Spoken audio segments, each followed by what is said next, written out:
Welcome to the Inspired Impact Podcast, where dedicated female professionals share how they inspire impact every day. Authentic stories, passionate commitment, lives transformed. I'm your host, Judy Carlson. Welcome to today's episode of the Inspired Impact Podcast. I am so excited to introduce you to Gina Schreck. She's a friend and she owns the Village Workspace. I want to welcome her today. Thank you so much. It's exciting to be here with you. Yay! Yeah. So Gina, why don't we just start by having you tell me a little bit about your journey, where you started, what inspired you to pursue the path you're on, and how has it allowed you to do what you're doing today, which is quite magnificent in my opinion. I always say, like many of us, I have a very squiggly path. And, I'm always a believer that everywhere we are, every position we've held since, we started working prepares us for something.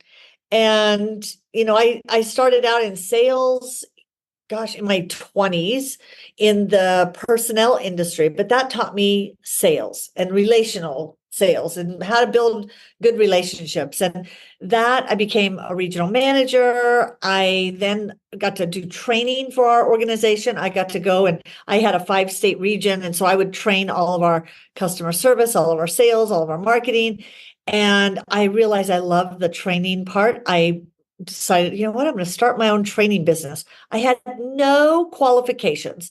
I always say, I think Steve Martin had a great quote once that he said his greatest gift was naivete, and just being so naive to how unprepared and unqualified he was to do all the things he has done. And I say, that is me. I have always said I am completely unprepared and unqualified to do the things I've done, but I've always been a curious person and just said yes to things. And so I started my own business in 1995 doing corporate training for sales and marketing.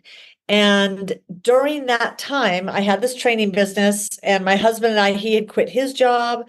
We both did this. We got into the telecom industry. We did a lot with every single cable company in the United States at that time.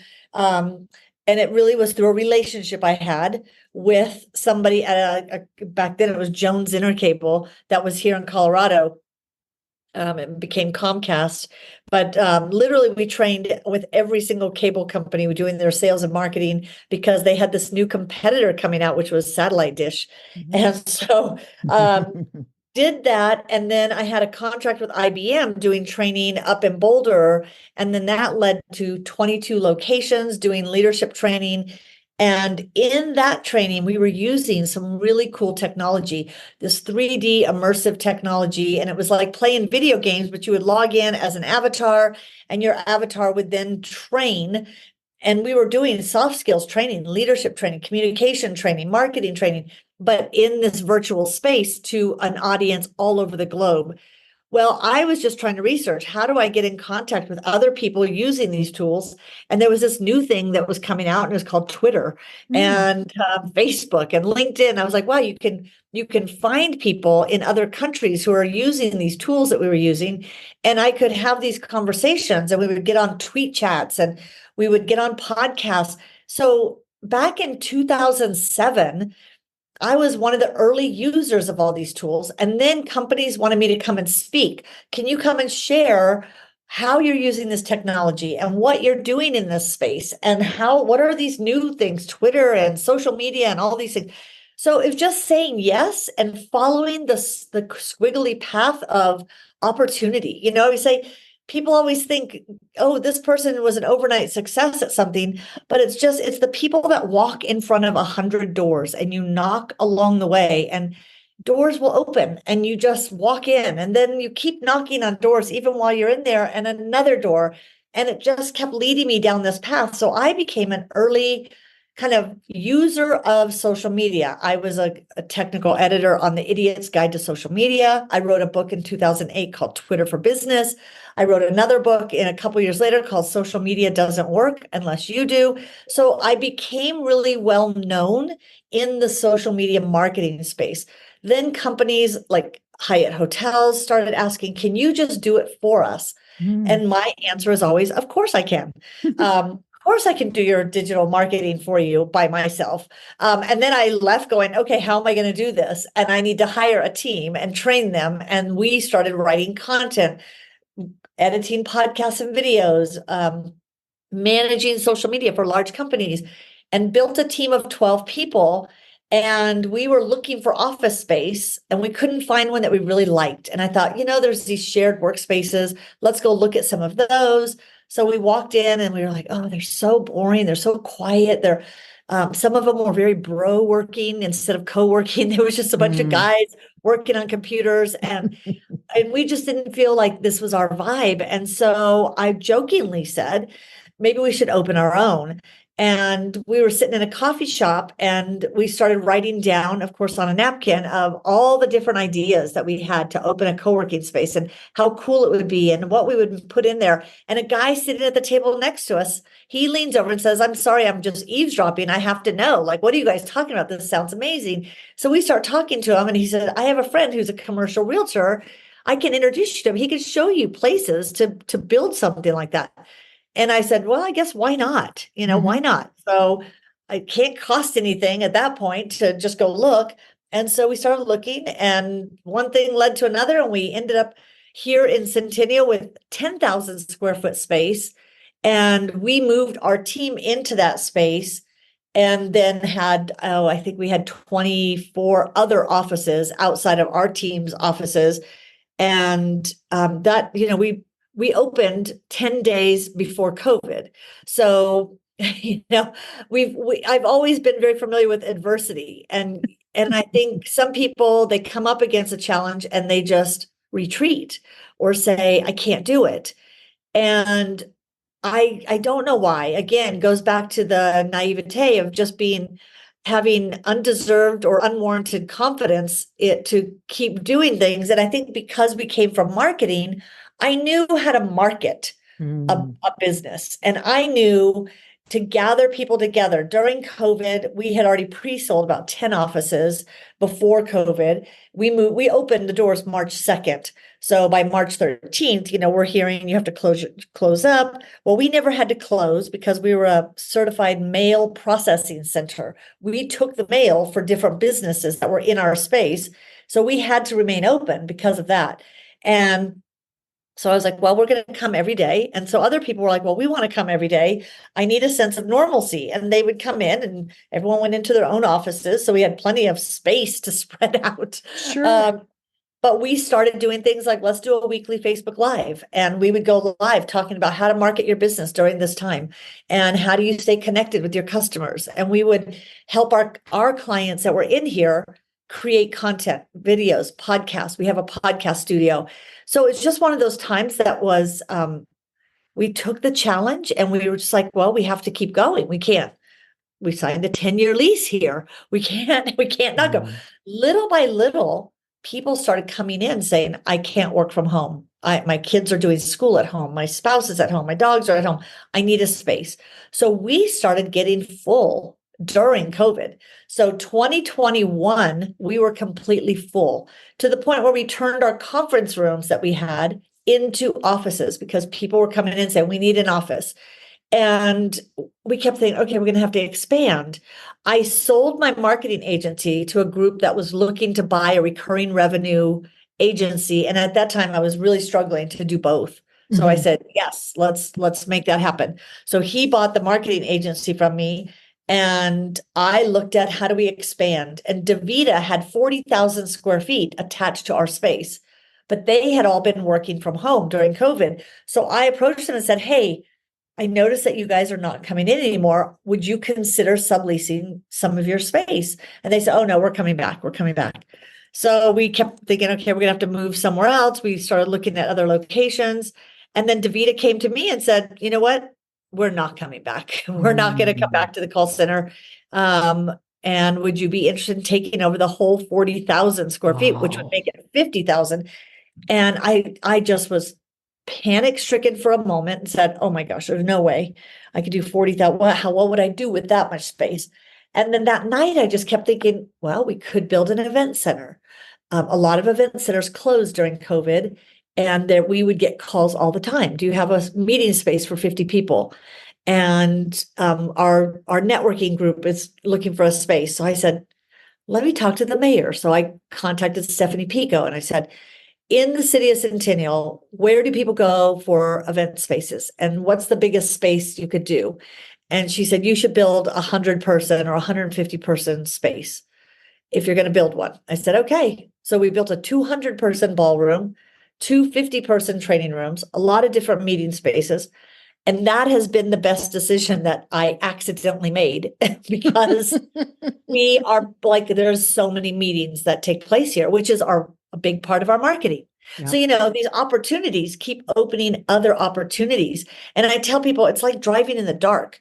You can't see ahead 2 miles, but you can see ahead 2 feet, 20 feet. You're driving and you're just able to see a little bit ahead. So you make a decision. But then when you get there, you realize, oh, now I'm going to turn right, or I'm going to turn left, or I'm going to go straight. And I think in life, sometimes we stop driving because it's too dark or the decision is unclear. And I say, just keep going, because there's going to be another opportunity that's going to present itself as soon as you move forward. And action gets rid of the fear. So just taking action starts you down that path of planning. And yeah, it's been amazing. And now it's been we opened in 2020. So it's been for, almost 5 years. And it's amazing. And it's been great. We added a whole wellness wing to the space with massage therapists and chiropractors and physical therapy groups and physicians and lots of therapists. So yeah, my journey has been in no way planned, in no way did I go to school for commercial real estate or marketing. And it's just the squiggly path that prepared, but I look back and every step prepared me for what I'm doing now. So I love it. Yeah. I mean, and just the common theme of knocking on the doors and then even though it was initially closed with DaVita, and then not many months later, they come back to you and look at the door that opened for you at that time. Right. And I had almost given up on that fact of expanding here. And we were looking at a space in Lakewood in Belmar, and we weren't going to close this one, but we just thought, well, let's keep this one small and let's open another location. And which is still in my mind of going, that's still a possibility, is maybe next year we look at expanding to another location to have one up north. And everyone I meet, I say that because I'm putting it out there. So and I've had people say, oh, I know someone who has a building that they have it's empty and they're looking for someone to come in. It's 30,000 square feet. Those are the type of things that when you have an idea for a business or something you're wanting to do, tell people what you're doing, because someone's going to know someone that you need to know to make that happen. Right. So I know that you've made huge differences in people's lives. Can you just tell us a little bit more about the artwork inside the Village Workspace and a little bit about that story? Yeah. We have several charity partners here at the Village. And, one thing we saw during COVID is the mental health of a lot of people. Really, it hits home every day here that we see people saying, I'm very isolated. I'm either a solopreneur and I feel like I'm failing at my business, or I feel like I'm not making a difference. I feel like I don't have a purpose in what I'm doing. And number one, we just love those people in here. They plug in, they belong, they feel celebrated. They feel when you have a bad day or you lose a client, other people, like we see that in your face when you walk in the door. We're like, sit down, let's talk. What's going on? We're going to help you. We're going to get you pumped back up. And one of the groups that moved in here early on, it was in the end of 2020, maybe early 2021, Freedom 58 and Love Justice. And this is an organization that fights human trafficking. And they were trying to figure out, they needed a US base. They're actually based in Nepal. and they fight human trafficking. They literally are on the ground at bus stations, airports, borders, where they are watching for the signs of people trafficking young kids, women, sometimes men, and they're looking for signs that they're trained to watch for, and they will go and confront these people, and they'll swoop in with a team that confronts them, and then they will attempt to get the person pulled out of that situation and then either reunited with families or rehabilitated back into schools and work systems. And they do a lot, even here locally with organizations. There's one called Beautiful Feet here locally that sadly, trafficking is not just something that happens in other countries. It happens right here in our state and under our nose. And so they were looking for a space to have their US headquarters, but it was during COVID and they were still not sure how big of a space they needed. I said, you need to be in here. And part of their way that they raise awareness is every time someone is pulled from a trafficked situation, they write the story up of what happened. They take pictures, they have everything documented. Well, then one of the members, the owner of Freedom 58, which is the foundation that kind of funds the other organizations, Freedom 58 is run by a former Denver Bronco player, Bob Swenson, and his wife, Libby. And Bob said, you know what, we should include art. Like, what if we commission an artist to tell the story, but they need to mask the person's identity because these people have already been sold once. We're not going to sell them again. And so they commissioned a few artists. Well, I mean, the artists are selling paintings for $100,000, $40,000, very high-end artists. And they asked, would you paint a couple of these pictures for us? And they were so blown away by how things came out, so beautiful and so moving. And the artists would paint their interpretation of the person or the situation. So you can't tell who it is. And they're not for sale. They're just to raise awareness. So they would go and start doing talks, but they would show the pictures and the imagery of, GB Road in India is a place where there's so many brothels and all these young girls are brought in and young boys. And the painting is this blue and black buildings. It's just the buildings and you can see shadows in the buildings, but that's how the artist depicted that area. Wow. And so they're very powerful. And so Bob was telling me about these paintings. I said, well, where do you have them? Where are they? He said, well, we bring them when we do talks. And I said, well, where do you keep them? And he said, well, they're in a storage unit. And I said, you have beautiful paintings in a storage unit? And he says, yeah, we have 120 of them or 140 of them.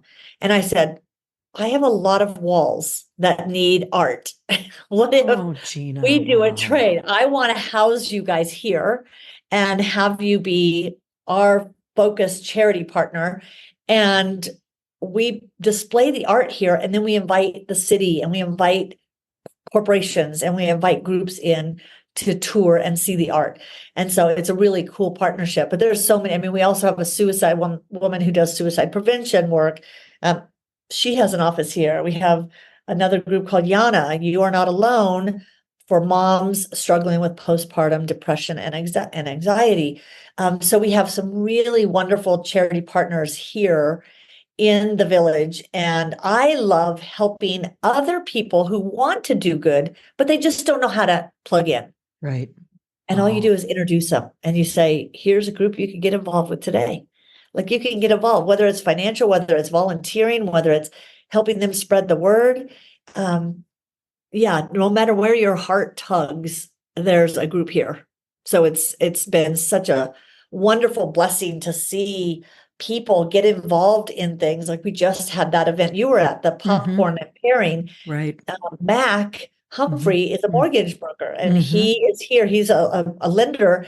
And he wanted to do something for the charity groups. And he said, what if I do an event every quarter? I want to sponsor it, but I want to highlight a different charity each time. And I Ooh, said, love that. let's do it. Let's do Yep. it. We'll provide the space. You do everything else, bringing people together. And so that's been really fun. Wow. Yeah, When it's I great. when I talk about inspiring impact, Gina, how far can you keep going? Oh my goodness. Well, I mean, it is one of those things I think it's one of those things we all have more to do Mm-hmm. and there's bigger work to be done. And Mm-hmm. sometimes it can seem overwhelming, but when you start talking about things you have a passion for, you will always find others who connect and want to be involved. And suddenly the load gets lighter and you start moving forward going, wow, look at all the things that were, making dents in all these areas and helping people raise money. I mean, raising awareness, raising just the volunteer army that it takes for some of these Right. groups to do what they're doing. Right. And I do think it's one of those things I've just been I mean, it's been so interesting to see my journey through it. And I mean, I recently wrote a book called Changing Directions and Starting from Scratch because people are always going, did you come from like, what's your background? How did you do this? And there's not another co-working style space in Colorado that's both a wellness and Mhm. work and Mhm. meeting space, Right. and definitely not the size that this one is. And I was just delusional to think I could do it. And, and I think sometimes we have ideas and all of a sudden I think if you hang out with people who are doing bigger things than you Yep.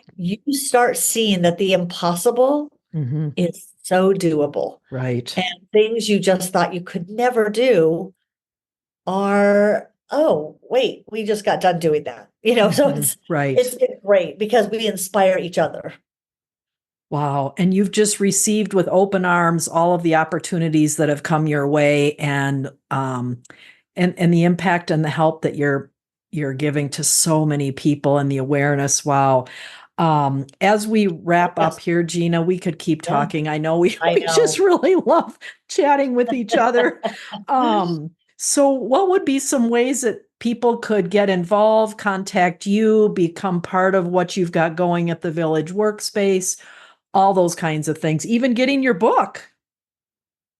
Yeah. My book you can find it any bookstore or on Amazon. It's just called Changing Directions and Starting from Scratch. You can pretty much just search Gina Schreck, Okay. and you'll see a lot of the places. But I always encourage people, come by the village, just walk in and do an art tour Yep. On your own, self-guided, or Libby's usually here to help answer questions and show you things. Or just come in and say, hey, I want to know more about the nonprofits that work in here Yep. and the different organizations. So you could kind of see, is there something that you want to plug into? If you are feeling isolated and that, that people just don't get you, that you feel like I don't have the support. I'm wanting to do something bigger, but I feel very alone. Come in here and I want to sit down with you and I'm going to plug you in Yep. somewhere. Definitely. Yeah. Wow. Well, this has been so amazing. Another female professional finding their way in their circuitous route, squiggly line. I love that. Yeah. So Very thank you squiggly. so much, Gina, for your Thank time, for you, Judy. inspiring the people that are going to be listening. And we're just really excited to get this out to people. It has been a wonderful conversation and it's an honor to be on here with you. Thanks so much, Judy. Thanks, Gina. Thanks so much for joining us for the Inspired Impact podcast. To listen to past episodes, please visit theinspiredimpactpodcast.com.